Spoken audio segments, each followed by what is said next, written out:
The Court must satisfy itself in accordance with the requirement of Article 96 of the Charter and Article 65 of its statute that the question on which it is required to give its opinion is a legal question. In the present proceedings, the General Assembly put two questions to the Court. These questions relate first to the legal consequences arising from certain policies and practices of Israel as an occupying power in a situation of belligerent occupation since 1967. Secondly, they relate to how such policies and practices affect the legal status of the occupation in light of certain rules and principles of international law, and to the legal consequences which arise from this status. The Court considers that these questions are legal questions. In light of the above, the Court concludes that the request has been made in accordance with the provisions of the Charter and of the statute of the Court, and therefore that it has jurisdiction to render the requested opinion. The fact that the Court has jurisdiction to give an advisory opinion does not mean that it is obliged to exercise it. However, only compelling reasons may lead the Court to refuse to give its opinion in response to a request falling within its jurisdiction. Some participants in the present proceedings have argued that there are compelling reasons for the Court to decline to give its opinion. As to the argument that the request relates to a dispute between two parties, one of which has not consented to the jurisdiction of the Court considers that the subject matter of the request is not only a bilateral matter between Israel and Palestine, but it is of particular interest and concern to the United Nations, and that giving the opinion requested does not have effect of circumventing the principle of consent to judicial settlement. As to the argument that the Court's opinion would not assist the General Assembly in the performance of its functions, the Court considers that it cannot substitute its own assessment of the need for such an opinion with that of the organ requesting it. As to the argument that the opinion of the Court would have an adverse effect on the negotiation framework, the Court considers that it is a matter of conjecture on which the Court should not speculate.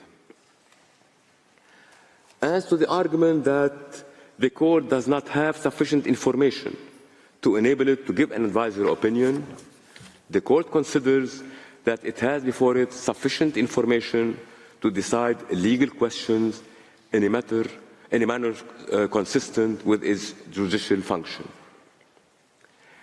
As to the argument that the questions are formulated in a biased manner, the Court does not consider that the General Assembly intended to restrict the Court's freedom to determine these issues.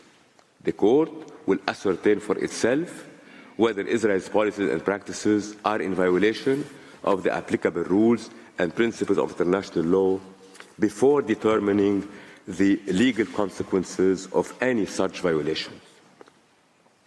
Having examined each of these arguments in turn, the Court concludes that there are no compelling reasons for it to decline to give the opinion requested by the General Assembly.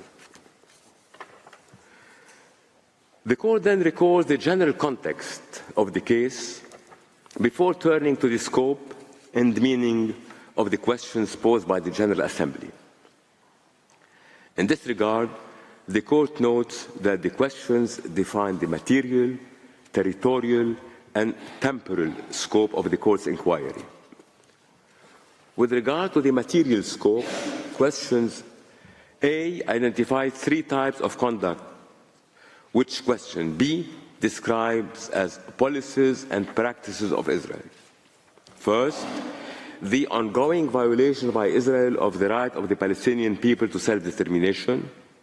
Second, Israel's prolonged occupation, settlement and annexation of the Palestinian territory occupied since 1967, including measures aimed at altering the demographic composition, character and status of the Holy City of Jerusalem. Third, Israel's adoption of related discriminatory legislation and measures. The specific scope of each of these policies and practices is determined later, as the Court examined them in turn. Before turning to that examination, the Court limits itself to observing a feature common to all of them, namely that the terms of question A assume that these policies and practices are contrary to international law. By virtue of its judicial function, however, the Court must itself determine the lawfulness of the policies and practices identified by the General Assembly. In the present case, the Court considers that question A required an assessment of the conformity with international law of those policies and practices of Israel identified in the request. The Court considers that in its request, the General Assembly has not sought from the Court a detailed factual determination of Israel's policies and practices. Therefore, in order to give an advisory opinion in this case, it's not necessary for the Court to make findings of fact with regard to specific incidents allegedly in violation of international law. The Court need only establish the main features of Israel's policies and practices, and on that basis assess the conformity of these policies and practices with international law. In terms of its territorial scope, question A refers to, and I quote, the Palestinian territory occupied since 1967, unquote, which encompasses the West Bank, East Jerusalem, and the Gaza Strip. The Court notes that the various United Nations organs and bodies frequently make specific reference to the different parts of the occupied Palestinian territory. The Court also does so in the present advisory opinion as appropriate. However, the Court recalls that from a legal standpoint, the occupied Palestinian territory constitutes a single territorial unit, the unity, contiguity, and integrity of which is to be preserved and respected. Thus, all references in this opinion to the occupied Palestinian territory are references to a single territorial unit. The Court further observes that the question mentions measures pertaining to the Holy City of Jerusalem. The ordinary meaning of this term is ambiguous and may be subject to multiple interpretations, but the context provides useful clarification in the present case. In light of this context, the Court is of view that the question posed by the General Assembly relating to the Holy City of Jerusalem is confined to measures taken by Israel in East Jerusalem. In terms of its temporal scope, question A requests the Court to take account of measures adopted by Israel in the occupied Palestinian territory since 1967. However, the Court is not precluded from having regard to facts predating the occupation to the extent that this is necessary for the proper discharge of its judicial function. The Court notes that the request for an advisory opinion was adopted by the General Assembly on December 30, 2022, and asked the Court to address Israel's, I quote, ongoing, or I quote again, continuing policies and practices. Thus, the Court is of the view that the policies and practices contemplated by the request of the General Assembly do not include conduct by Israel in the Gaza Strip in response to the attack carried out against it by Hamas and other armed groups on October 7, 2023. Question B has two parts. The first part requests the Court to assess how the policies and practices of Israel identified by the General Assembly affect the legal status of the occupation. The court observed that the use of the verb affect points to the possibility that such policies and practices may bring about changes to the legal status. However, the scope of the first part of the question depends upon the meaning of the expression legal status of the occupation in the overall context of question B. In the present context, the court is of the view that the first part of question B calls on the court to ascertain the manner in which Israel's policies and practices affect the legal status of the occupation and thereby the legality of the continued presence of Israel as an occupying power in the occupied Palestinian territory. The court observed that both question A and the second part of question B call upon it to determine the legal consequences arising respectively from Israel's policies and practices and from its continued presence as an occupying power in the occupied Palestinian territory. If and to the extent that the court finds that any of Israel's policies and practices or its continued presence in the occupied Palestinian territory are contrary to international law, the court indicates that it will examine the legal consequences following from such findings for Israel, for other states, and for the United Nations. Having defined the scope and meaning of the questions posed by the General Assembly, the court must determine the applicable law. The applicability of certain rules of international law in the territory concerned depends on the status of that territory under international law. The court first seeks to ascertain the status of the occupied Palestinian territory under international law and then determines which rules of international law are relevant for answering the questions posed to it by the General Assembly. The question posed by the General Assembly are premised on the assumption that the occupied Palestinian territory is occupied by Israel. In its 2004 advisory opinion on the legal consequences of the construction of a wall in the occupied Palestinian territory, the court set out the circumstances under which a state of occupation is established. The court observed that in the 1967 armed conflict, Israel occupied the territories situated between the Green Line and the former eastern boundary of Palestine under the British mandate, namely the West Bank and East Jerusalem. The court affirmed that subsequent events had not altered the status of the territories in question as occupied territories, nor Israel's status as occupying power. In its whole advisory opinion, the court did not express a view as to the legal status of the Gaza Strip, as the construction of the wall did not affect the Gaza Strip. The Gaza Strip is an integral part of the territory that was occupied by Israel in 1967. Following the 1967 armed conflict, Israel, as the occupying power, placed the Gaza Strip under its effective control. However, in 2004, Israel announced disengagement plan. According to that plan, Israel was to withdraw its military presence from the Gaza Strip and from several areas in the northern part of the West Bank. By 2005, Israel had completed the withdrawal of its army and the removal of the settlements in the Gaza Strip.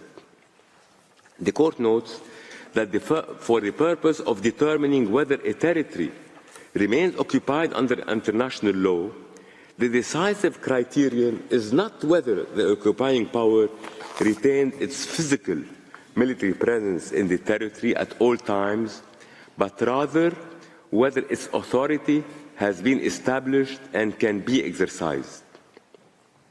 Based on the information before the court, it considers that Israel remained capable of exercising and continued to exercise certain key elements of authority over the Gaza Strip, including control of the land, sea and air borders, restrictions on the movement of people and goods, collection of import and export taxes, and military control over the buffer zone, despite the withdrawal of its military presence in 2005. This is even more so since October 7, 2023. In light of the above, the Court is of the view that Israel's withdrawal from the Gaza Strip has not entirely released it of its obligations under the law of occupation. Israel's obligations have remained commensurate with the degree of its effective control over the Gaza Strip. The Court then turned to the rules and principles that are relevant for answering the questions put to it. These include the prohibition of the acquisition of territory by threat or use of force, and the right of people to self-determination, which are enshrined in the Charter of the United Nations and also form part of customary international law. Further, international humanitarian law is of particular relevance. Israel's powers and duties in the occupied Palestinian territory are governed by the Geneva Convention relative to the protection of civilian persons in time of war of August 12, 1949, to which I shall refer as the Fourth Geneva Convention, which is applicable in the occupied Palestinian territory, and by customary international law. Pursuant to Article 154 of the Fourth Geneva Convention, that convention is supplementary to the rules contained in Sections 2 and 3 of the Hague Regulations respecting the laws and customs of war and on land annexed to that convention. As the Court has observed in its jurisprudence, the Hague Regulations have become part of customary international law, and they are thus binding on Israel. As regards international human rights law, the Court observed that Israel is party to several legal instruments containing human rights obligations, including the International Convention on the Elimination of All Forms of Racial Discrimination of 21 December 1965, to which I shall refer to as CERD, the International Covenant on Economic, Social and Cultural Rights of 16 December 1966, to which I shall refer to as the ICESCR, and the International Covenant on Civil and Political Rights of 19 December 1966, to which I refer to as ICCPR. The Court recalls that international human rights instruments are applicable in respect to acts done by a state in the exercise of its jurisdiction outside its own territory, particularly in occupied territories. The Court further recalls that the protection offered by human rights conventions does not cease in the case of armed conflict or of occupation. Some rights may be exclusively matters of international humanitarian law, others may be exclusively matters of human rights law, yet others may concern both these branches of international law. Referring to its Wall Advisor opinion, the Court observes that Israel remains bound by the ICCPR and the ICESCR in respect of its conduct with regard to the occupied Palestinian territory. In relation to CERD, the Court notes that the Convention contains no provision expressly restricting its territorial application.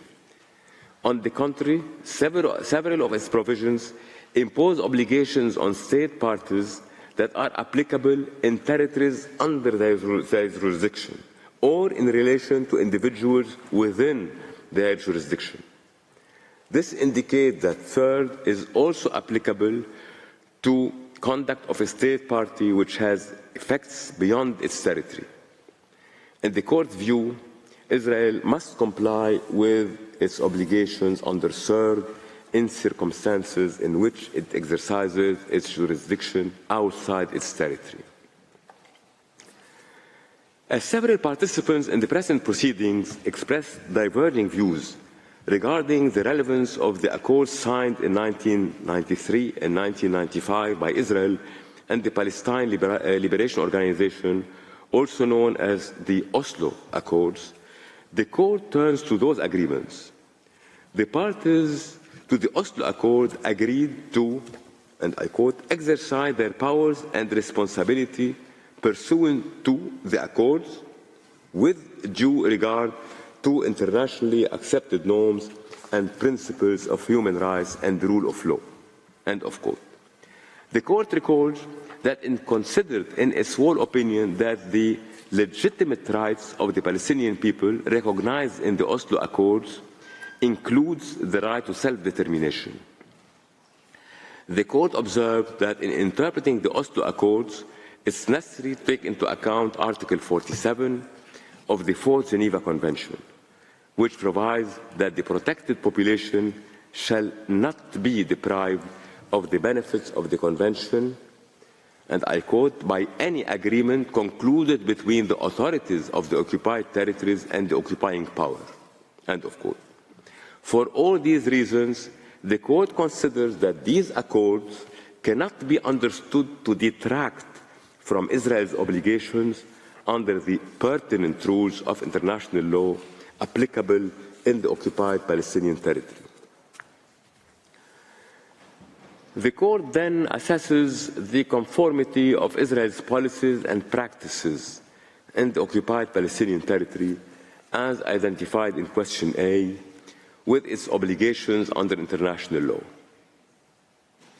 In particular, the Court's analysis examines in turn the question of the prolonged occupation, Israel's policy of settlement, the annexation of the Palestinian territory occupied since 1967, and its adoption of related legislation and measures that are allegedly discriminatory. The Court appraises whether, and if so, how Israel's policies and practices affect the right of the Palestinian people to self-determination after those other questions have been considered. With regard to the question of prolonged occupation, the Court notes that Question A concerns in part the legal consequences arising from Israel's, again, quote-unquote, prolonged occupation of the occupied Palestinian territory. In this regard, the Court notes that Israel's occupation has lasted for more than 57 years. In order to answer this aspect of the question, the Court must turn to the relationship between Israel as the occupying power and the protected population of the occupied territory, which is governed by the law of occupation. By virtue of its status as an occupying power, a state assumes a set of powers and duties with respect to the territory over which it exercises effective control. In this context, the occupying power bears a duty to administer the territory for the benefit of the local population. The nature and scope of these powers and duties are always premised on the same assumption, that occupation is a temporary situation to respond to military necessity, and it cannot transfer title of sovereignty to the occupying power. The fact that an occupation is prolonged does not in itself change the legal status under international humanitarian law. Although premised on the temporary character of the occupation, the law of occupation does not set temporal limits that would, as such, alter the legal status of the occupation. Instead, the legality of the occupying power's presence in the occupied territory must be assessed in light of other rules. In particular, occupations consist of the exercise by a state of effective control in foreign territory. In order to be permissible, therefore, such exercise of effective control must at all times be consistent with the rules concerning the prohibition of the threat or use of force, including the prohibition of territorial acquisition resulting from the threat or use of force, as well as with the right of to self-determination. Therefore, the fact that an occupation is prolonged may have a bearing on the justification under international law of the occupying power's continued presence in the occupied territory. It is against this background that Israel's policies and practices, as well as its continuing presence in the occupied Palestinian territory, must be examined. The Court now turned to these policies and practices, beginning with Israel's settlement policy.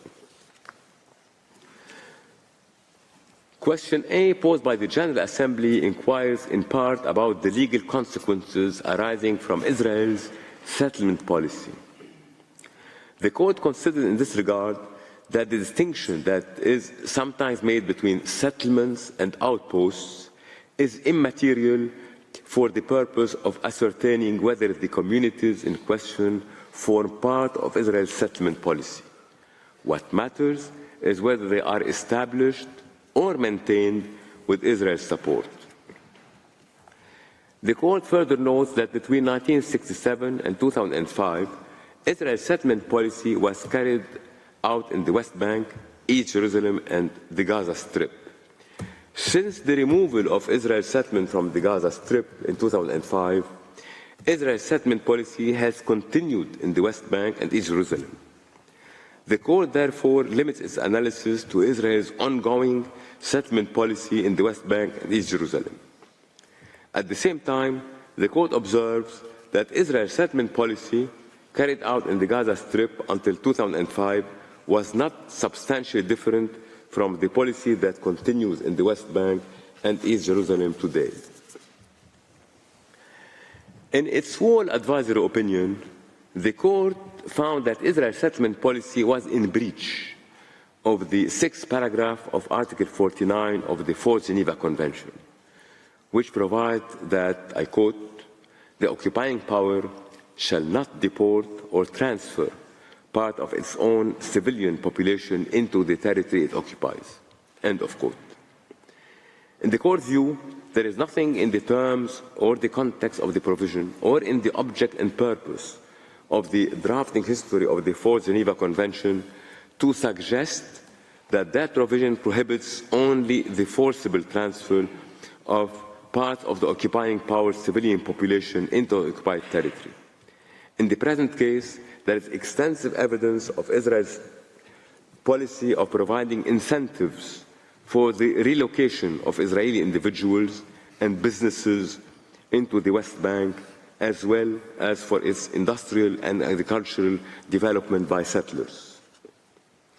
There is also evidence that Israel regularly legalizes outposts that have been established in contravention of domestic Israeli legislation, and that Israel's construction of settlements is accompanied by special designed civilian infrastructure in the West Bank and East Jerusalem, which integrates the settlement into the territory of Israel. In light of the above, the Court considers that the transfer by Israel of settlers to the West Bank and East Jerusalem, as well as Israel's maintenance of their presence, is contrary to Article 49 of the 4th Geneva Convention. The Court further notes that the expansion of Israel's settlement in the West Bank and East Jerusalem is based on the confiscation or requisitioning of large areas of land. Observing that, in the present case, the public property confiscated or requisitioned for the development of Israeli settlements benefits the civilian population of settlers to the detriment of the local Palestinian population, the Court concludes that Israel's land policies are not in conformity with Articles 46, 52, and 55 of the Hague regulations. The Court next turned to the question of the exploitation of natural resources. It recalled that under the principle of customary international law contained in Article 55 of the Hague regulations, the occupying power shall be regarded only as administrator and usufructuary of natural resources in the occupied territory, including but not limited to forest and agricultural estates, and it shall safeguard the capital of these resources. Therefore, the use by the occupying power of natural resources must not exceed what is necessary for the purposes of the occupation. In this connection, the Court observed that the occupying power had the continuing duty to ensure that the local population has an adequate supply of foodstuffs, including water. Moreover, the use of natural resources in the occupied territory must be sustainable and it must avoid environmental harm. On the basis of the evidence before it, the Court considers that Israel's use of the natural resources in the occupied Palestinian territory is inconsistent with its obligations under international law. By diverting a large share of the natural resources to its own population, including settlers, Israel is in breach of its obligation to act as an administrator or usufructuary. The Court further considers that by severely restricting the access of Palestinian population to water that is available in the occupied Palestinian territory, Israel acts inconsistently with its obligation to ensure the availability of water in sufficient quantity and quality. In light of its analysis, the Court also concludes that Israel's policy of exploitation of natural resources in the occupied Palestinian territory is inconsistent with its obligation to respect the Palestinian people's right to permanent sovereignty over natural resources. Turning next to the question of the extension of Israeli law to the occupied Palestinian territory, the Court recalls that under Article 43 of the Hague regulations, the occupying power must in principle respect the law in force in the occupied territory unless absolutely prevented from doing so. In principle, then, the law of occupation does not deprive the local populations, civilian institutions in the occupied territory of the regulatory authority that they may have. Rather, it invests the occupying power a set of regulatory power on an exceptional basis and on specific enumerated grounds. Based on the evidence before it, the Court observed that Israel has expanded its sphere of regulation in the West Bank. It's note in particular that Israel has, to a large degree, substituted its military law for the local law in force in the occupied Palestinian territory at the beginning of the occupation in 1967. Moreover, regional and local councils of settlers have assumed de facto jurisdiction over the settlements in the West Bank. In East Jerusalem, domestic Israeli law has been applied since the beginning of the occupation in 1967, and Israel treats East Jerusalem as its own national territory, where Israeli law is applied in full and to the exclusion of any other domestic legal system, where Israeli law is applied in full and to the exclusion of any other domestic system. In the present case, the Court is not convinced that the extension of Israel's law to the West Bank and East Jerusalem is justified under any of the grounds laid down in the second paragraph of Article 64 of the Fourth Geneva Convention.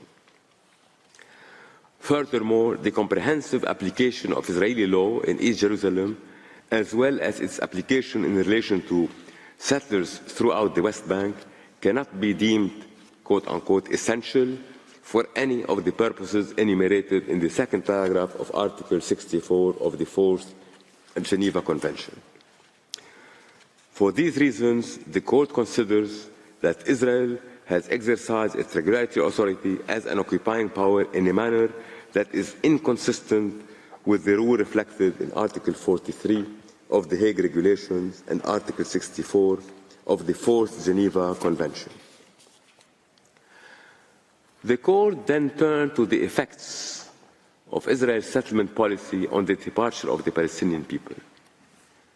The Court observed that the large-scale confiscation of land and the deprivation of access to natural resources divest the local population of their basic means of subsistence, thus inducing their departure. Furthermore, a series of measures taken by Israeli military forces has exacerbated the pressure on the Palestinian population to leave parts of the occupied Palestinian territory against their will. The Court recalls that under the first paragraph of Article 49 of the Fourth Geneva Convention, I quote, individual or mass forcible transfers, as well as deportations of protected persons from occupying territory to the territory of the occupying power or to that of any other country, occupied or not, are prohibited regardless of their motive. End of quote. In this regard, the Court considered that transfer may be forcible and thus prohibited under Article 49, paragraph 1, not only when it is achieved through the use of physical force, but also when the people concerned have no choice but to leave. Further, the Court notes that to be permissible, evacuations are conceived as a temporary measures to be reversed as soon as the imperative military reasons subside. By contrast, evacuations of a permanent or indefinite character breach the prohibition of forcible transfer and therefore are not covered by the exception set out in the second paragraph of Article 49. The Court considers that Israel's policies and practices, including its forcible evictions, extensive house demolitions, and restrictions on residence and movement, often leave little choice to members of the Palestinian population living in Area C, but to leave their area of residence. The nature of Israel's acts, including the fact that Israel frequently confiscates land following the demolition of Palestinian property for reallocation to Israeli settlements, indicates that its measures are not temporary in character and therefore cannot be considered as permissible evacuations under the Fourth Geneva Convention. In the Court's view, Israel's policies and practices are contrary to the prohibition of forcible transfer of the protected population under Article 49, paragraph 1 of the Fourth Geneva Convention. The Court further notes that Israel's settlement policy has given rise to violence by settlers and security forces against Palestinians. Having examined the evidence before it, in light of the relevant provisions of international law, the Court considered that the violence by settlers against Palestinians, Israel's failure to prevent or to punish it effectively, and its excessive use of force against Palestinians contribute to the creation and maintenance of a coercive environment against Palestinians. In the present case, on the basis of the evidence before it, the Court is of the view that Israel's systematic failure to prevent or to punish attacks by settlers against the life or bodily integrity of Palestinians, as well as Israel's excessive use of force against Palestinians, is inconsistent with its obligations. In light of the above, the Court reaffirms, as it did in its whole advisory opinion, that the Israeli settlements in the West Bank and East Jerusalem and the regime associated with them have been established and are being maintained in violation of international law. The Court notes with grave concern a report that Israel's settlement policy has been expanding since the Court's whole advisory opinion. In particular, in December 2022, Israel Parliament approved the establishment of an additional minister within the Ministry of Defense, vested with the governing powers in the West Bank, including land designations, planning, and coordination of demolitions, which would expedite the approval process for new settlements. Also, the size of existing Israeli settlements expanded from November 1, 2022 to October 31, 2023 at a significant rate, with approximately 24,300 housing units within existing Israeli settlements in the West Bank being advanced or approved, including approximately 9,670 in East Jerusalem. The Court observed that the question posed by the General Assembly refers in part to the legal consequences arising out of Israel's alleged annexation of the occupied Palestinian territory. In order to respond to this aspect of the question, the Court must first analyze the concept of annexation. Second, the Court examines Israel's policies and practices with a view to determining whether they amount to annexation. Finally, the Court discusses the lawfulness of Israel's policies and practices.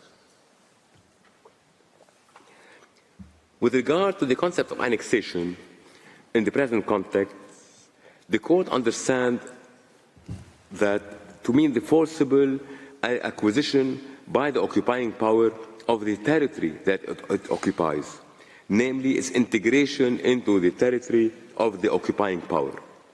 Annexation then presupposes the intent of the occupying power to exercise permanent control over the occupied territory.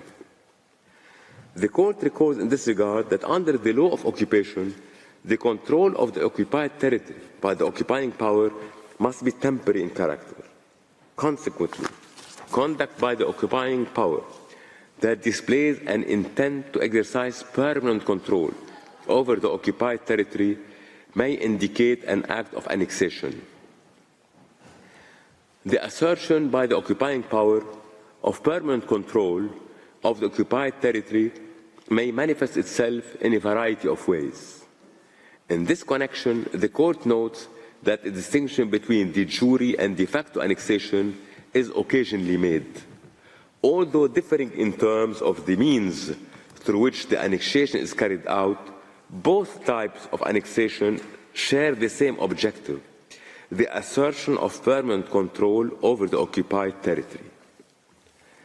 Against this background, the Court must examine whether, through its conduct, Israel establishes its permanent control over the occupied Palestinian territory in a manner that would amount to annexation. The Court first examines Israel's policies and practices in relation to Jerusalem. It notes that Israel has applied its domestic law in East Jerusalem since its occupation in 1967.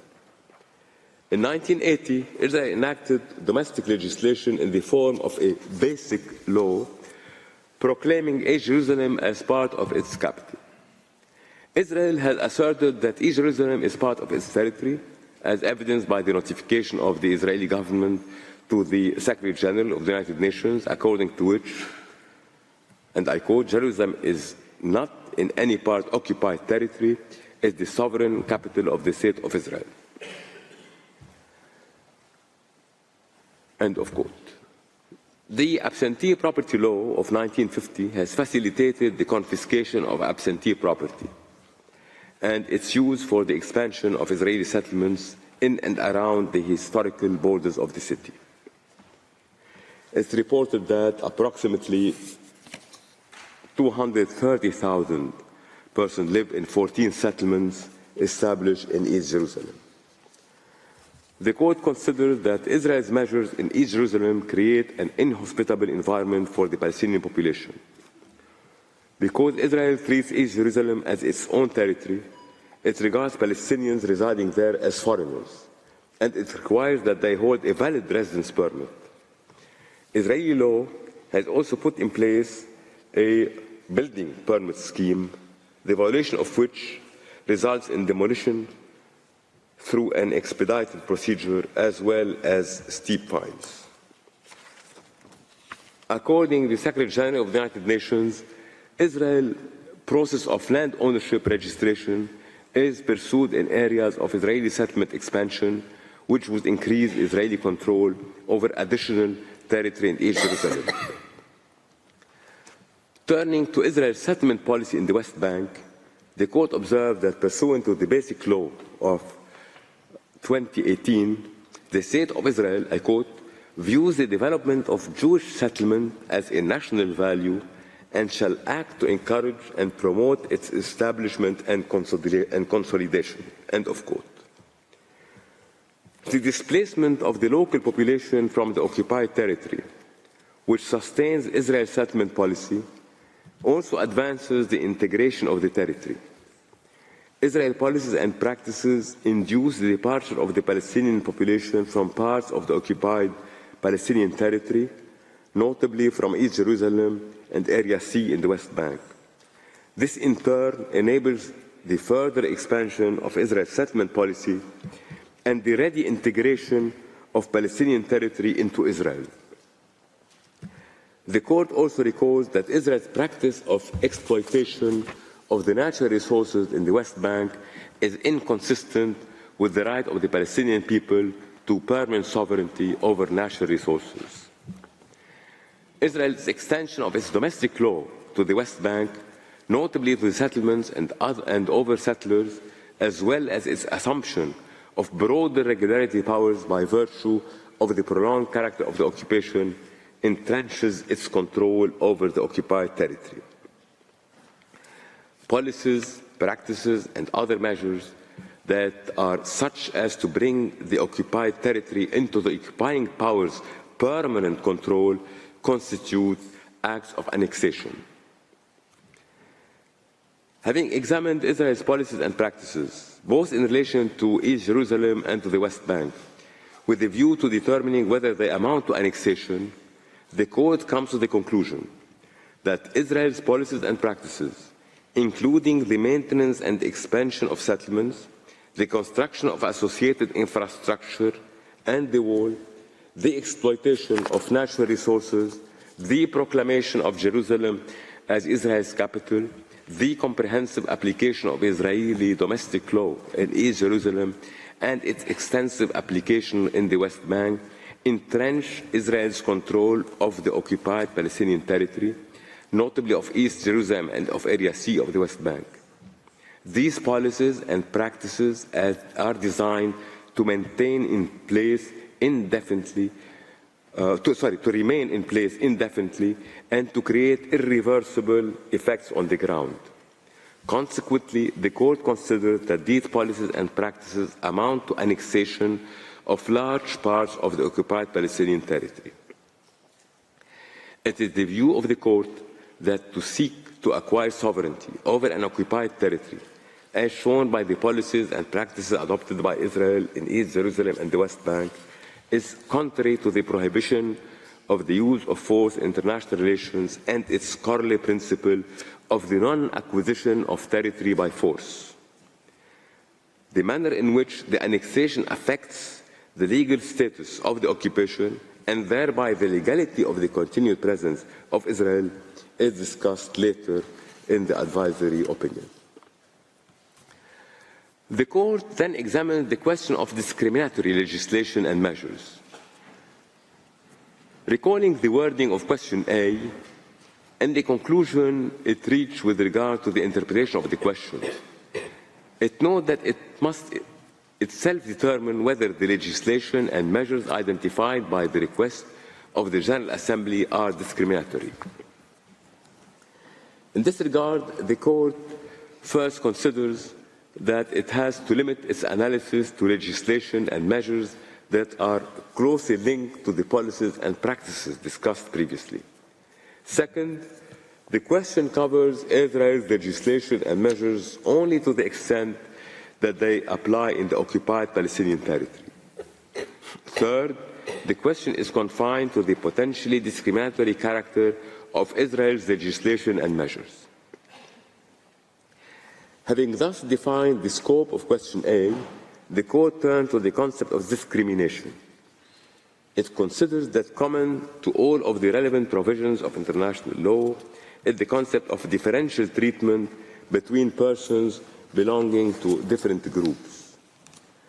It observed in this connection that the existence of the Palestinian people is not at issue.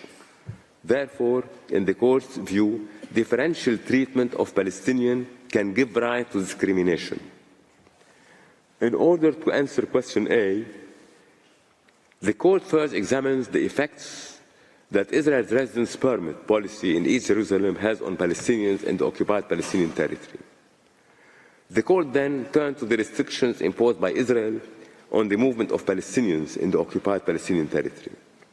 Finally, it examines Israel's practice of demolition of Palestinian properties in the West Bank and in East Jerusalem, both with regard to the practice of punitive demolition and demolitions for lack of a building permit. The court notes that in that connection, that it's reported that almost 11,000 Palestinian structures have been demolished since 2009. The court concludes from the evidence presented to it and on the basis of its analysis that a broad array of legislation adopted and measures taken by Israel in its capacity as an occupying power treat Palestinians differently on grounds specified by international law. The court notes that this differentiation of treatment cannot be justified with reference to reasonable and objective criteria, nor to a legitimate public aim. Accordingly, the court is of the view that the regime of comprehensive restrictions imposed by Israel on Palestinians in the occupied Palestinian territory constitutes systematic discrimination based on inter-area race, religion, or ethnic origin in violation of Article 2, Paragraph 1 and 26 of the ICCPR, Article 2, Paragraph 2 of the ICESCR, and Article 2 of CERT. A number of participants have argued that Israel's policies and practices in the occupied Palestinian territory amount to segregation or apartheid in breach of Article 3 of CERT. Article 3 of CERT provides as follows, I quote, "States parties particularly condemn racial segregation and apartheid and undertake to prevent, prohibit, and eradicate all practices of this nature in territories under their jurisdiction." This provision refers to two particularly severe forms of racial discrimination, racial segregation, and apartheid. The court observed that Israel's legislation and measures imposed and serve to maintain a near complete separation in the West Bank and East Jerusalem between the settler and Palestinian communities. For this reason, the court considers that Israel's legislation and measures constitute a breach of Article 3 of CERT. Having found that Israel's settlement policy, its acts of annexation, and its related discriminatory legislation and measures are in breach of international law, the court turned to the aspect of question A that inquires as to the effects of Israel's policies and practices on the exercise of the Palestinian people's right to self-determination. The court has already affirmed in its full opinion the existence of the right of the Palestinian people to self-determination. In the present proceedings, the court first determines the scope of this right and then examines the effects, if any, that Israel's policies and practices have on its exercise. In light of its analysis, the court is of the view that the prolonged character of Israel's unlawful policies and practices aggravates the violation of the right of the Palestinian people to self-determination. As a consequence of Israel's policies and practices which span decades, the Palestinian people has been deprived of its right to self-determination over a long period, and further prolongation of these policies and practices undermines the exercise of this right in the future. For these reasons, the court is of the view that Israel's unlawful policies and practices are in breach of Israel's obligation to respect the right of the Palestinian people to self-determination. The manner in which these policies affect the legal status of the occupation and thereby the legality of the continued presence of Israel in the occupied territory is discussed later. Je vais donner lecture de la suite. I shall now continue reading the rest of the opinion in French. The court then turns to the first part of question B, on which the General Assembly requested its opinion, and examines whether, and if so, the manner in which, the policies and practices of Israel have affected the legal status of the occupation in light of the relevant rules and principles of international law. It begins by further determining the scope of the first part of question B posed by the General Assembly. In this regard, the Court considers that the first part of question B posed by the General Assembly is not whether the policies and practices of Israel affect the legal status of the occupation as such. Rather, the Court is of the view that the scope of the first part of the second question concerns the manner in which Israel's policies and practices affect the legal status of the occupation, and thereby the legality of the continued presence of Israel as an occupying power in the occupied Palestinian territory. This legality is to be determined under the rules and principles of general international law, including those of the Charter of the United Nations. The Court has determined that Israeli policies and practices and the manner in which they are implemented and applied on the ground have significant effects on the legal status of the occupation through the extension of Israeli sovereignty to certain parts of the occupied territory, their gradual annexation to Israeli territory, the exercise of Israeli governmental functions and the application of its domestic laws therein, as well as through the transfer of a growing number of its own nationals to those parts of the territory and impeding the exercise of the right to self-determination of the Palestinian people. The Court is of the view that Israel's assertion of sovereignty and its annexation of certain parts of the territory constitute a violation of the prohibition of the acquisition of territory by force. This violation has a direct impact on the legality of Israel's continued presence as an occupying power in the occupied Palestinian territory. The Court considers that Israel is not entitled to sovereignty over or to exercise sovereign powers in any part of the occupied Palestinian territory on account of its occupation. Nor can Israel's security concerns override the principle of the prohibition of the acquisition of territory by force. The Court further observes that the effects of Israel's policies and practices discussed earlier, and its exercise of sovereignty over certain parts of the occupied Palestinian territory, particularly the West Bank and East Jerusalem, constitute an obstruction to the exercise by the Palestinian people of its right to self-determination. The effects of these policies and practices include Israel's annexation of parts of the occupied Palestinian territory, the fragmentation of this territory undermining its integrity, the deprivation of the Palestinian people of the enjoyment of the natural resources of the territory, and its impairment of the Palestinian people's right to pursue its economic, social, and cultural development. The above described effects of Israel's policies and practices, resulting inter alia in the prolonged deprivation of the Palestinian people of its right to self-determination, constitute a breach of this fundamental right. This breach has a direct impact on the legality of Israel's presence as an occupying power in the occupied Palestinian territory. The Court is of the view that occupation cannot be used in such a manner as to leave indefinitely the occupied population in a state of suspension and uncertainty, denying them the right to self-determination while integrating parts of their territory into the occupying power's own territory. The Court considers that the existence of the Palestinian people's right to self-determination cannot be subject to conditions on the part of the occupying power, in view of its character as an inalienable right. In light of the foregoing, the Court turns to the examination of the legality of the continued presence of Israel in the occupied Palestinian territory.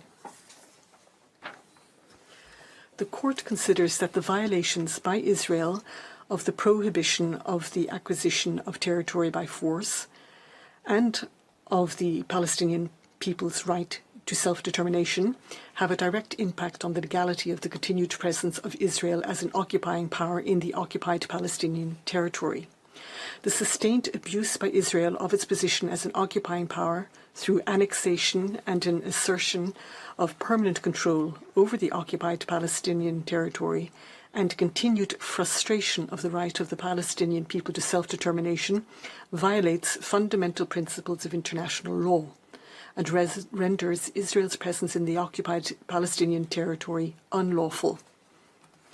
This illegality relates to the entirety of the Palestinian territory occupied by Israel in 1967.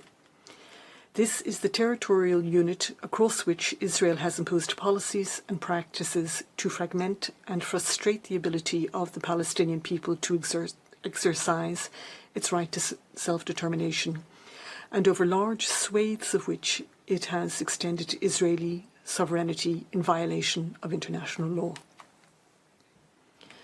The entirety of the occupied Palestinian territory is also the territory in relation to which the Palestinian people should be able to exercise its right to self-determination, the integrity of which must be respected. Responding to an argument made by a few participants, the court observes that the Oslo Accords do not permit Israel to annex parts of the occupied Palestinian territory in order to meet its security needs, nor do they authorize Israel to maintain a permanent presence in the occupied Palestinian territory for such security needs. The court emphasizes that the conclusion that Israel's continued presence in the occupied Palestinian territory is illegal does not release it from its obligations and responsibilities under international law, particularly the law of occupation, obligations and responsibilities towards the Palestinian population and towards other states in respect of the exercise of its powers in relation to the territory until such time as its presence is brought to an end. It is the effective control of a territory, regardless of its legal status under international law, which determines the basis of the responsibility of a state for its acts affecting the population of the territory or other states. The court has found that Israel's policies and practices referred to in question A are in breach of international law. The maintenance of these policies and practices is an unlawful act of a continuing character entailing Israel's international responsibility. The court has also found, in reply to the first part of question B, that the continued presence of Israel in the occupied Palestinian territory is illegal. The court therefore addresses the legal consequences arising from Israel's policies and practices referred to in question A for Israel, together with those arising from the illegality of Israel's continued presence in the occupied Palestinian territory under question B for Israel, for other states, and for the United Nations. With regard to the court's finding that Israel's continued presence in the occupied Palestinian territory is illegal, the court considers that such presence constitutes a wrongful act entailing its international responsibility. It is a wrongful act of a continuing character which has been brought about by Israel's violations through its policies and practices of the prohibition of the acquisition of territory by force and the right to self-determination of the Palestinian people. Consequently, Israel has an obligation to bring an end to its presence in the occupied Palestinian territory as rapidly as possible. The court further observes that, with respect to the policies and practices of Israel referred to in question A, which were found to be unlawful, Israel has an obligation to put an end to those unlawful acts. In this respect, Israel must immediately cease all new settlement activity. Israel also has an obligation to repeal all legislation and measures creating or maintaining the unlawful situation, including those which discriminate against the Palestinian people in the occupied Palestinian territory, as well as all measures aimed at modifying the demographic composition of any parts of the territory. Israel also is also under an obligation to provide full reparation for the damage caused by its internationally wrongful acts to all natural or legal persons concerned. Reparation includes restitution, compensation, and/or satisfaction. Restitution includes Israel's obligation to return the land and other immovable property, as well as all assets seized from any natural or legal person since its occupation started in 1967, and all cultural property and assets taken from Palestinians and Palestinian institutions, including archives and documents. It also requires the evacuation of all settlers from existing settlements and the dismantling of the parts of the wall constructed by Israel that are situated in the occupied Palestinian territory, as well as allowing all Palestinians displaced during the occupation to return to their original place of residence. In the event that such restitution should prove to be materially impossible, Israel has an obligation to compensate, in accordance with the applicable rules of international law, all natural or legal persons and populations, where that may be the case, having suffered any form of material damage as a result of Israel's wrongful acts under the occupation. The Court emphasised that the obligations flowing from Israel's internationally wrongful acts do not release it from its continuing duty to perform the international obligations which its conduct is in breach of. Specifically, Israel remains bound to comply with its obligation to respect the right of the Palestinian people to self-determination and its obligations under international humanitarian law and international human rights law. The Court then turns to the legal consequences of Israel's internationally wrongful acts in the occupied Palestinian territory as regards other states. The Court observes that the obligations violated by Israel include certain obligations erga omnes, among which are the obligation to respect the right of the Palestinian people to self-determination and the obligation arising from the prohibition of the use of force to acquire territory, as well as certain of its obligations under international humanitarian law and international human rights law. With regard to the right to self-determination, the Court considers that, while it is for the General Assembly and the Security Council to pronounce on the modalities required to ensure an end to Israel's illegal presence in the occupied Palestinian territory and the full realization of the right of the Palestinian people to self-determination, all states must cooperate with the United Nations to put these modalities into effect.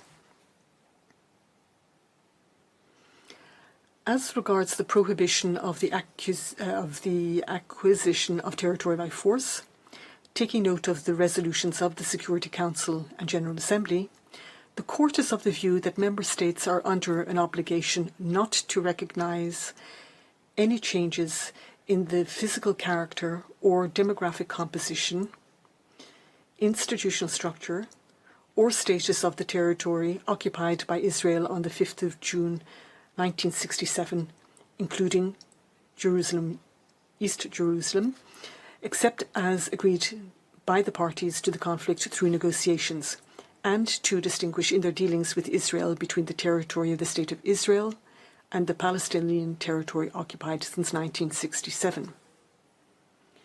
Moreover, the Court considers that, in view of the character and importance of the rights and obligations involved, all states are under an obligation not to recognise as legal the situation arising from the unlawful presence of Israel in the occupied Palestinian territory. They are also under an obligation not to render aid or assistance in maintaining the situation created by Israel's illegal presence in the occupied Palestinian territory. It is for all states, while respecting the Charter of the United Nations and international law, to ensure that any impediment resulting from the illegal presence of Israel in the occupied Palestinian territory to the exercise of the Palestinian people of its right to self-determination is brought to an end. In addition, all the states parties to the Fourth Geneva Convention have the obligation, while respecting the Charter of the United Nations and international law, to ensure compliance by Israel with international humanitarian law as embodied in that convention. The duty of non-recognition specified earlier also applies to international organisations, including the United Nations, in view of the serious breaches of obligations erga omnes under international law. The obligation not to recognise as legal the situation arising from the unlawful presence of Israel in the occupied Palestinian territory, and the obligation to distinguish in dealings with Israel between the territory of Israel and the occupied Palestinian territory apply also to the United Nations.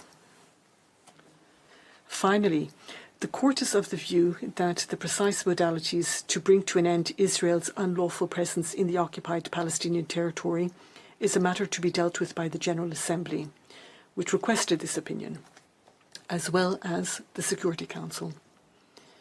Therefore, it is for the General Assembly and the Security Council to consider what further action is required to put an end to the illegal presence of Israel, taking into account the present advisory opinion.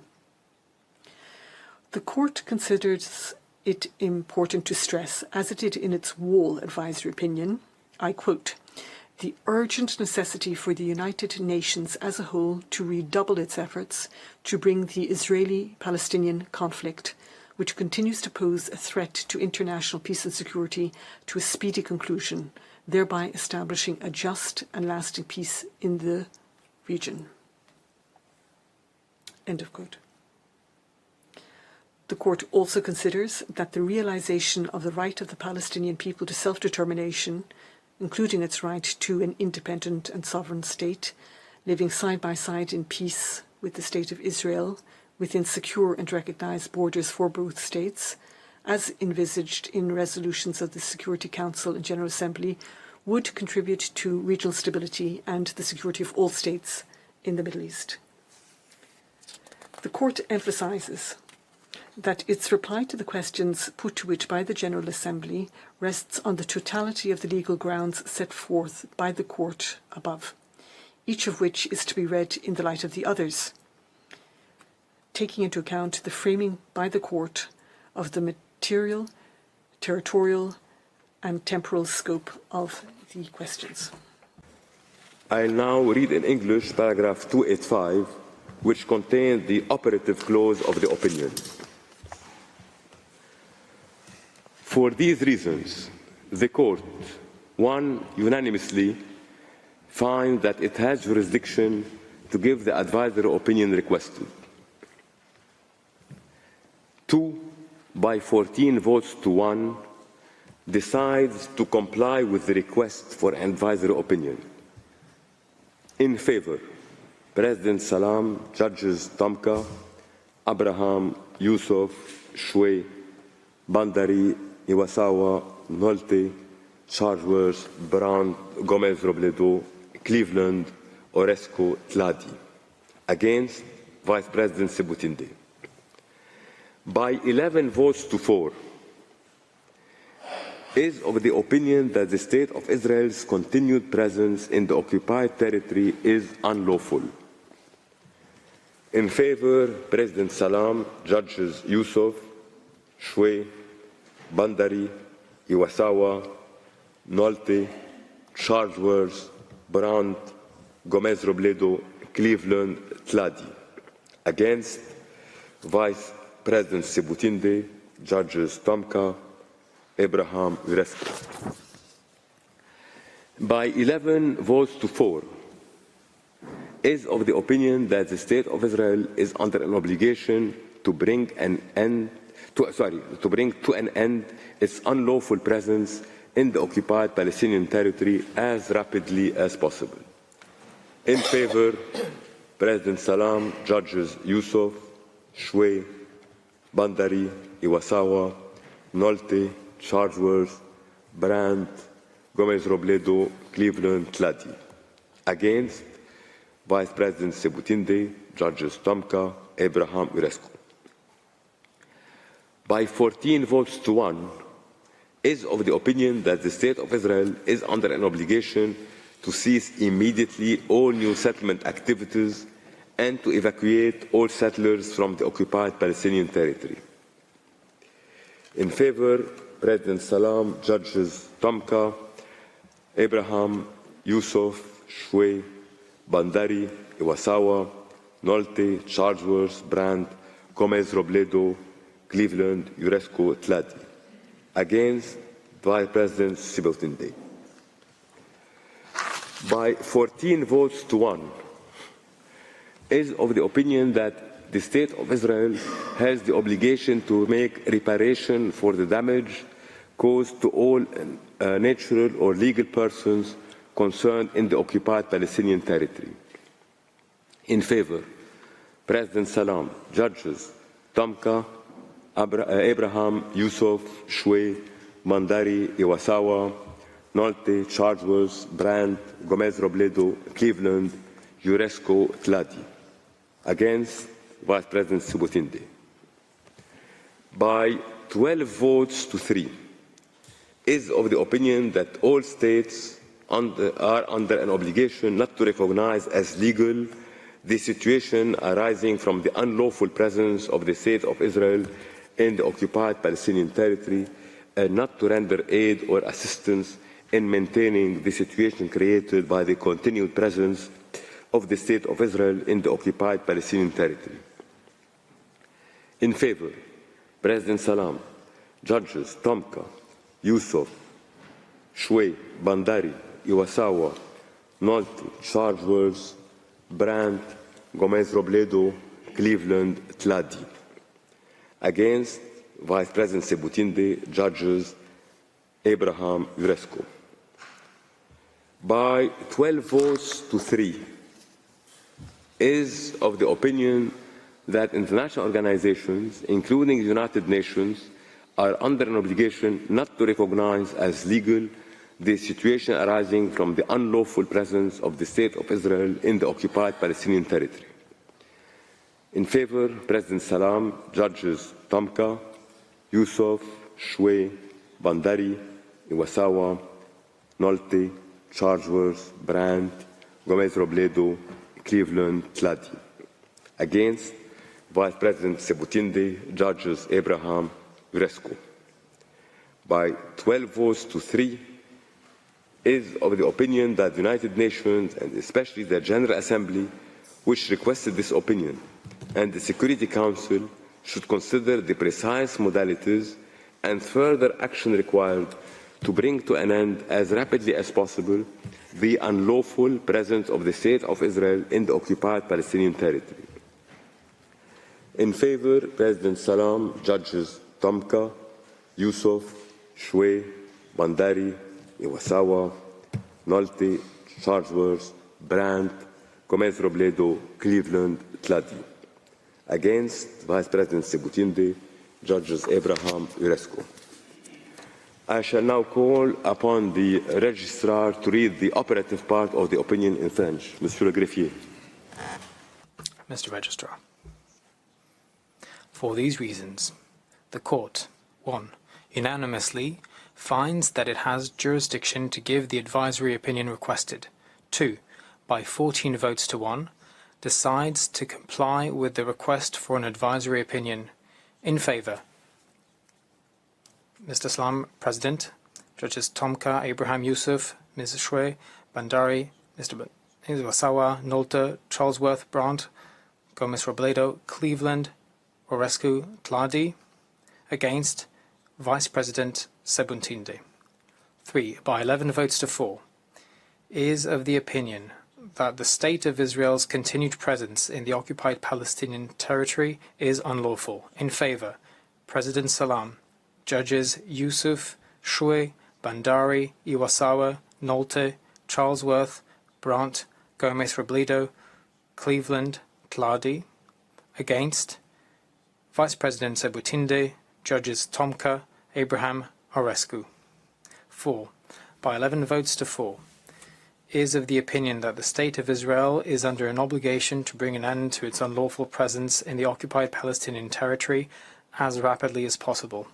In favour, President Salam, Judges Yusuf, Shway, Bandari, Iwasawa, Nolta, Charlesworth, Brandt, Gomez-Robledo, Cleveland, Claudi. Against, Vice President Sebutinde, Judges Tomka, Abraham, Orescu. 5. By 14 votes to 1. Is of the opinion that the State of Israel is under an obligation to cease immediately all new settlement activities and to evacuate all settlers from the occupied Palestinian territory. In favour, President Salam, Judges Tomka, Abraham, Yusuf, Shui, Bandari, Iwasawa, Nolta, Charlesworth, Brandt, Gomez-Robledo, Cleveland, Orescu, Claudi. Against, Vice President Sebutinde. 6. By 14 votes to 1. Is of the opinion that the State of Israel has the obligation to make reparation for the damage caused to all natural or legal persons concerned in the occupied Palestinian territory. In favour, President Salam, Judges Tomka, Abraham, Yusuf, Shui, Bandari, Iwasawa, Nolte, Charlesworth, Brandt, Gomez-Robledo, Cleveland, Orescu, Claudi. Against, Vice President Sebutinde. 7. By 12 votes to 3. Is of the opinion that all states are under an obligation not to recognize as legal the situation arising from the unlawful presence of the State of Israel in the occupied Palestinian territory, and not to render aid or assistance in maintaining the situation created by the continued presence of the State of Israel in the occupied Palestinian territory. In favour, President Salam, Judges Tomka, Yusuf, Shui, Bandari, Iwasawa, Nolta, Charlesworth, Brandt, Gomez-Robledo, Cleveland, Claudi. Against, Vice President Sebutinde, Judges Abraham, Orescu. 8. By 12 votes to 3. Is of the opinion that international organizations, including the United Nations, are under an obligation not to recognize as legal the situation arising from the unlawful presence of the State of Israel in the occupied Palestinian territory. In favour, President Salam, Judges Tomka, Yusuf, Shui, Bandari, Iwasawa, Nolta, Charlesworth, Brandt, Gomez-Robledo, Cleveland, Claudi. Against, Vice President Sebutinde, Judges Abraham, Orescu. 9. By 12 votes to 3, is of the opinion that the United Nations, and especially the General Assembly, which requested this opinion, and the Security Council, should consider the precise modalities and further action required to bring an end, as rapidly as possible, the unlawful presence of the State of Israel in the occupied Palestinian territory. In favour, President Salam, Judges Tomka, Yusuf, Shui, Bandari, Iwasawa, Nolta, Charlesworth, Brandt, Gomez-Robledo, Cleveland, Claudi. Against, Vice President Sebutinde, Judges Abraham, Orescu. Je vous remercie. President Salam appends a declaration to the advisory opinion of the court. Vice President Sebutinde appends a dissenting opinion to the advisory opinion of the court. Judge Tomka appends a declaration to the advisory opinion of the court. Judges Tomka, Abraham, and Orescu append a joint opinion to the advisory opinion of the court. Judge Yusuf appends a separate opinion to the advisory opinion of the court. Judge Shui appends a declaration to the advisory opinion of the court. Judges Iwasawa and Nolte append separate opinions to the advisory opinion of the court. Judges Nolte and Cleveland append a joint declaration to the advisory opinion of the court. Judges Charlesworth and Brandt append declarations to the advisory opinion of the court. Judges Gomez-Robledo and Cleveland append separate opinions to the advisory opinion of the court. Judge Claudi appends a declaration to the advisory opinion of the court. The text of the opinion is available from today in TypeScript. It will also be available almost immediately on the court's internet site. The printed text will be available in the near future. As the court has no other business before it, I declare the sitting closed.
Faut le laisser comme ça.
Can you forward? Yeah.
Good afternoon, ladies and gentlemen, and thank you for your patience and for waiting and for being with us today on this historic day. So to make you wait because it took us to absorb the historic. We have with us today Dr. Riyad al-Malki, Special Envoy of President Abbas and his advisor for international relations. We have also Ambassador Riyad Mansour, our permanent representative to the United Nations. Dr. Riyad al-Malki will read a short statement, then we'll open the floor for all of you to ask as many questions as you like. And we have both Dr. Riyad Malki and Dr. Riyad Mansour, or Dr. Malki and Dr. Mansour, to respond to your questions. So without further ado, we open the conference. Yes, sir, please. Thank you very much. We are part of the team who started this process, and we are here together to celebrate such victory for all the Palestinian people. I have a statement in English and statement in Arabic, and we'll open the floor for questions and answers, and I will invite all my colleagues to participate. I will start with the statement in English. This is a watershed moment for Palestine, for justice and for international law. Israel's occupation has been declared unlawful by the World Court, which has stipulated that it must be terminated completely and as rapidly as possible. This means Israel is under an obligation to end this illegal colonial enterprise unconditionally, and in our view, that means immediately and totally. The court also found that illegal Israeli occupation violates the UN Charter, human rights and international humanitarian law, including, in particular, the prohibition of racial segregation and apartheid. The court further unequivocally declared that all Israeli settlements in the occupied Palestinian territory are illegal and must be dismantled, and that all Israeli settlers must be evacuated. The court declared that Israeli illegal occupation not only violates but eviscerates the Palestinian people's right to self-determination in their own land, including the right to their own state. This ruling couldn't be more timely or sorely needed. The Palestinian people have endured unbearable suffering and injustice for decades. Israel's colonial, expansionist, and genocidal policies are on full horrific display before the world. The Palestinian people are confronting a ferocious genocide and defending their very right to exist and live. This ruling is a vindication of their steadfastness and perseverance. Today is about the brave and noble Palestinian people and their absolute, non-negotiable right to freedom from colonial control and violence. The court said this right must no longer be denied or deferred. The court made clear that the Palestinian people are the only sovereign in the occupied Palestinian territory, including East Jerusalem, and that the international community is under an obligation not just to reaffirm the Palestinian people's right to self-determination, but to see to it that this right is implemented immediately. All states and the UN are now under obligation not to recognize the legality of Israel's presence in the occupied Palestinian territory and to do nothing to assist Israel in maintaining this illegal situation.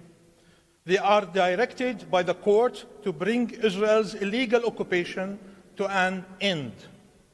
This means all states and the UN must immediately review their bilateral relations with Israel to ensure their policies do not aid in Israel's continued aggression against the Palestinian people, whether directly or indirectly. Israel's continued occupation is aggression, entrenched by apartheid policies, political and cultural persecution, and war crimes and crimes against humanity that allowed the denial of the Palestinian people's right to self-determination for over 76 years.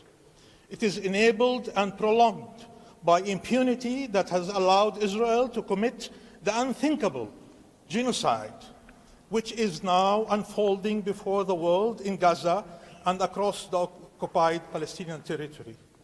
The ICJ fulfilled its legal and moral duties with this historic ruling. All states must now uphold their clear obligations. No aid, no assistance, no complicity, no money, no arms, no trade, no nothing. No actions of any kind of support to support Israel's illegal occupation. All UN member states are obliged by law to end Israel's presence on the territory of Palestine. That is what international law requires, no more, no less. Now I read the statement in Arabic. إنها لحظة فاصلة لفلسطين للعدالة وللقانون الدولي. قلنا لكم أن العدالة سوف تنتصر لا محالة، وها هي محكمة الدولة وقرروا أن الاحتلال الإسرائيلي مستوطنات غير قانونية ويجب تفكيكها وجلاء جميع المستوطنين خارج الأرض الفلسطينية المحتلة. يعني أن إسرائيل ملزمة بإنهاء مشروعها الاستعماري دون قيد أو شرط وبشكل كامل وعلى الفور، والآن واجب المجتمع الدولي القيام بكل ما يلزم لإنهاء الاحتلال. لقد وجدت المحكمة أن الاحتلال الإسرائيلي غير القانوني ينتهك ميثاق الأمم المتحدة وحقوق الإنسان والقانون الإنساني الدولي، بما في ذلك على وجه الخصوص حظر الفصل العنصري والأبارتايد، وإن الاحتلال الإسرائيلي غير القانوني لا ينتهك فحسب بل وينتزع حق الشعب الفلسطيني في تقرير المصير في أرضه. وأكدت المحكمة على هذا الحق، حق تقرير المصير وحق الشعب الفلسطيني في أرضه ودولته، وهذا يعتبر ردا واضحا ومباشرا على قرار الكنيسة الأخير غير القانوني في رفض الدولة الفلسطينية. سيساهم قرار محكمة العدل الدولية في هذا الوقت بالذات في دعم صمود الشعب الفلسطيني، ويعطي الأمل في مستقبل خال من الاستعمار، في وقت يواجه فيه شعبنا في قطاع غزة إبادة جماعية شرسة، في وقت يدافع فيه عن حقه في الوجود والعيش الكريم، وبشجاعة في حقه المطلق وغير القابل للتفاوض في التحرر من الاستعمار. إن استمرار الاحتلال الإسرائيلي هو عدوان متجذر بسياسات الفصل العنصري والاضطهاد السياسي والثقافي وجرائم الحرب والجرائم ضد الإنسانية التي سمحت بإنكار حق الشعب الفلسطيني في تقرير المصير لأكثر من 76 عام، وقد تم تمكينه وإطالة أمده من خلال الإفلات من العقاب الذي سمح لإسرائيل بارتكاب جريمة الإبادة الجماعية التي تتكشف الآن أمام العالم في غزة وفي جميع أنحاء الأرض الفلسطينية المحتلة. لقد أوفت محكمة العدل الدولية بواجباتها القانونية والأخلاقية بهذا الحكم التاريخي. يجب على جميع الدول الآن الوفاء بالتزاماتها الواضحة: لا مساعدات، لا تواطؤ، لا أموال، لا أسلحة، لا تجارة، لا شيء. وإن كافة الدول الأعضاء في الأمم المتحدة ملزمة قانونا بإنهاء الوجود الإسرائيلي على أرض دولة فلسطين. Thank you. Please introduce yourself and the agency you work for. Go ahead, Steph. Yeah. You call it a historic watershed moment. Can you tell me what it means to you hearing this ruling, this advisory in this building today? And what does it mean? And what will the action now be? According to the court, the General Assembly needs to take action now. What do you expect them to do? The Palestinian people have been subjugated to injustice, to violence, to discrimination, to all forms of discrimination for over 76 years.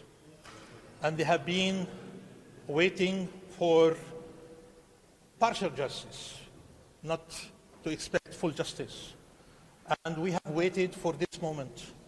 I believe this moment is historic because it responds to the expectations, to the needs of the Palestinian people, the international community, who wanted to see that, the international court takes decision on the Israeli violations, the Israeli occupation, the Israeli segregation, the Israeli apartheid, and the crimes that Israel has been committing since 1948 onwards until today. I believe it's historic because, it provides certain answers to many questions that stayed in our minds for so many years. It, answers the questions that so many countries were awaiting in order to decide and to determine their policies vis-à-vis Israel, and the type of relationship that they should have and maintain with Israel as an occupying power.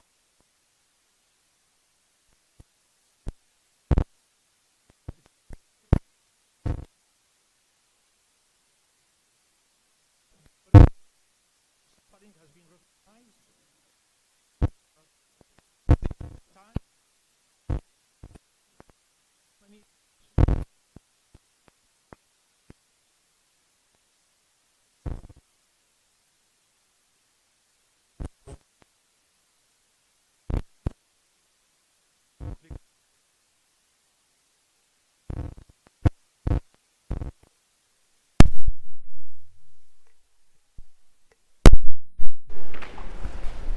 Thank you very much. I just want also to echo in this historic moment our gratitude, number one, to the court and to the judges who have rendered an opinion with an overwhelming majority. We are grateful to them. They sided with justice.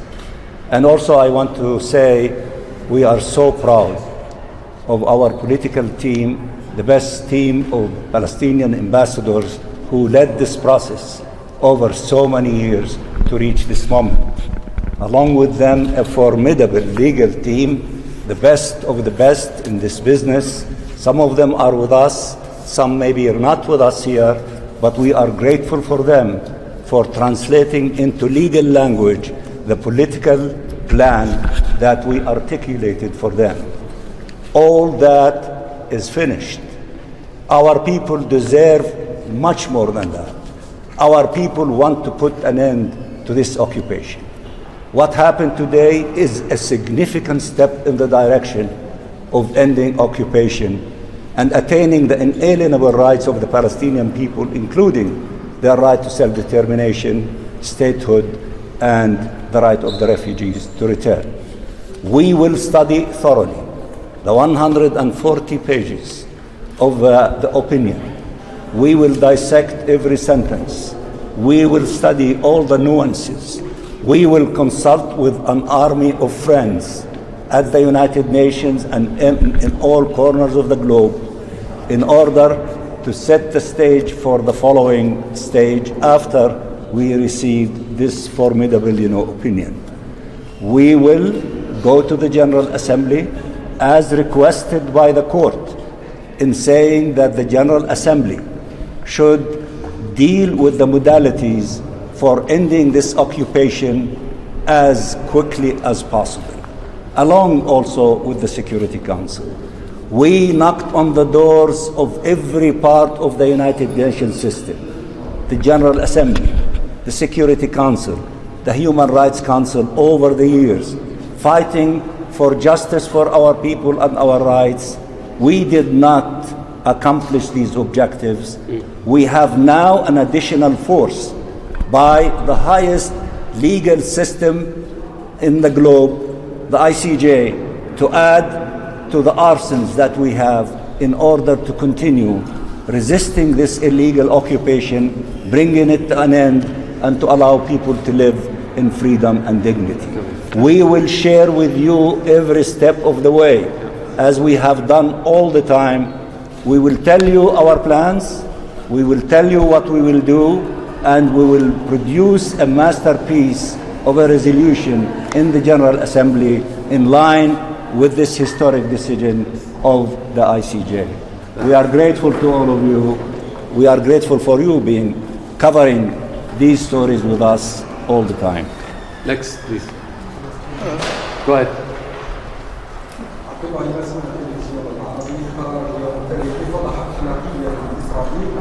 إلى أي حد ترون أن هذا القرار التاريخي وأيضا القرارات التي المتعلقة بجريمة تهديد الجماعية في غزة يمكن أن تضغط على القوى الكبرى خاصة دولنا مجلس الأمن الدولي من أجل موقف على الأقل يتماشى مع القرار جيد.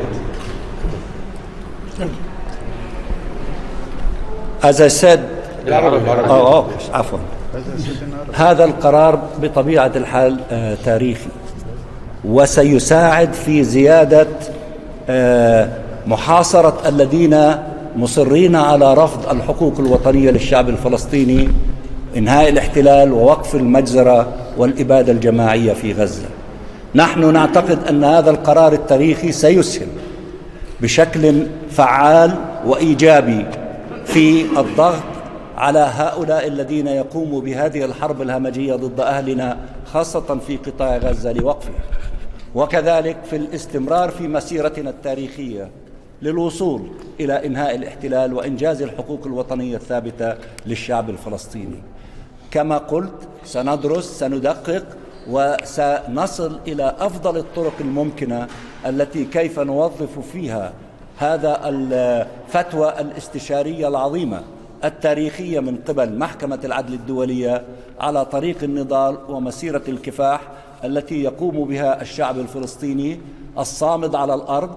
ونحن نتحرك بتعليمات قيادتنا التي أعطتنا كل الصلاحيات وخولتنا أن نبدع في إنجاز هذه المهمة، وأعتقد على أننا معا وسويا شعب وقيادة قد قمنا بهذا الإنجاز بدورنا، ولكن المسيرة لن تنتهي هنا، سنستمر في ترجمة هذه الفتوى إلى الخطوات العملية التي سنترجمها في الجمعية العامة.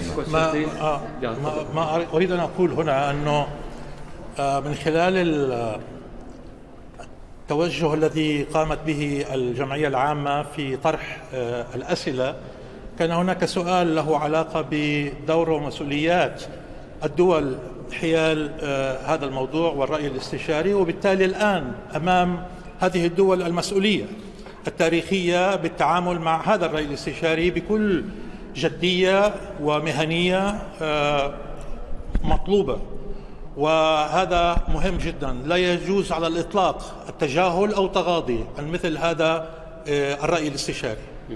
ثانيا، أن هناك الكثير من الدول التي كانت ترعى إسرائيل، تدعم إسرائيل، تحمي إسرائيل في كثير من المناحي وفي المنتديات الدولية.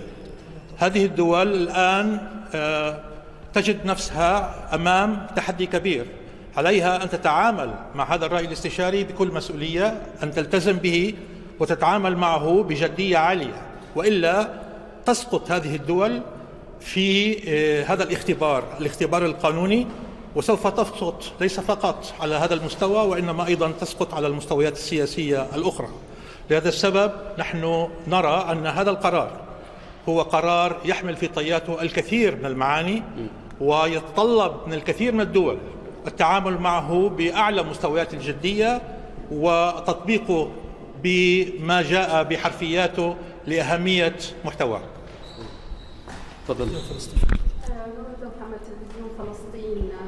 الحكم التاريخي الذي يلقى به اليوم والرأي الاستشاري انتظره الشعب الفلسطيني طويلا، وهو حصيلة مسيرة طويلة من النضال. بعد اليوم ماذا تنتظرون من المحكمة ومن المجتمع الدولي؟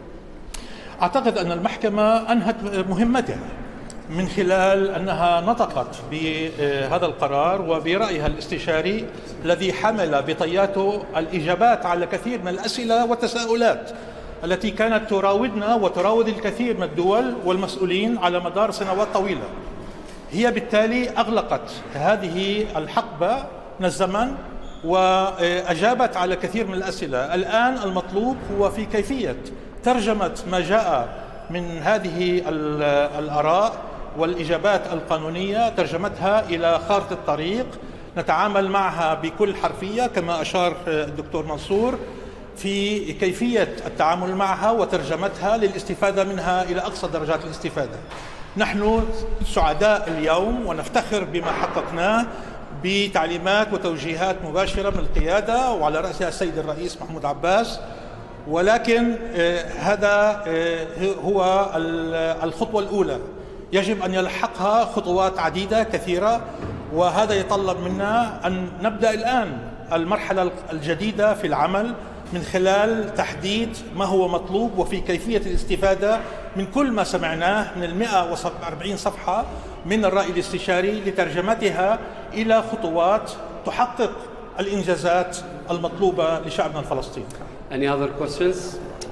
Okay, thank you so much. Thank you very much. Thank you.